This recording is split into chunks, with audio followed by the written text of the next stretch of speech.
Nous disons souvent dans nos confessions de foi, « Je crois dans l'amour plus fort que la mort ». Cela vient d'un verset du Cantique des Cantiques au chapitre 8, qui ne dit d'ailleurs pas exactement cela, mais qui dit « L'amour est fort comme la mort ». Le sens en est à peu près le même, et effectivement, c'est une belle chose de dire que l'amour est la chose la plus essentielle, la plus fondamentale de notre vie, et qui permet même de traverser la mort. La mort, c'est ce qui fait passer de la vie au rien, et l'amour, c'est la mort inversée. C'est au contraire ce qui donne la vie, ce qui donne un sens à notre existence, qui nous donne envie de vivre. Et c'est également ce qui donne à notre existence, quand on pratique l'amour, une dimension d'éternité qui traverse finalement toutes les limitations de la finitude.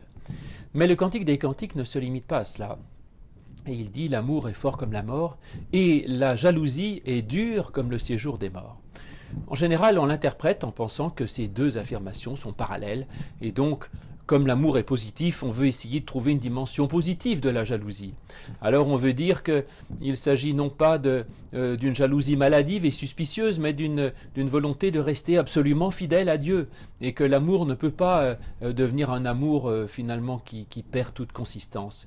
Nul ne peut servir Dieu et Mammon, et l'amour de Dieu est positif quand on reste fidèle au Dieu qui est l'unique cœur et centre de notre existence.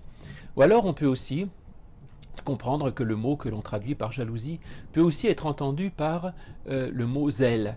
Et donc il ne s'agira pas d'une jalousie, mais du zèle. Et que par conséquent, il faut qu'il y ait de l'amour comme sentiment, mais aussi de l'action, c'est-à-dire de l'énergie. Et que l'amour qui est positif et qui traverse la mort, c'est aussi un amour actif, un amour engagé, un amour qui agit et qui donc permet d'amener l'amour jusqu'à son accomplissement. Mais néanmoins, la chose ne semble pas si simple parce que ce mot dur qu'il y a dans ce verset, le zèle donc est dur comme le séjour des morts, eh bien est normalement un mot toujours pénible dans l'Ancien Testament. Ça veut dire dur, pénible, difficile, embêtant. Et peut-être que les commentateurs ont tort de mettre ces deux sticks en parallèle, peut-être qu'au contraire il y aurait une opposition.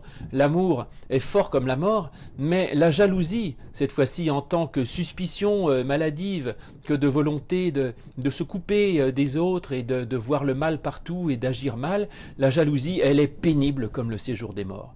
Et elle montrerait à ce moment-là plutôt le risque de dérive d'un amour qui, au lieu de rester accueillant et généreux, devient un amour qui exclut, qui suspecte et qui condamne.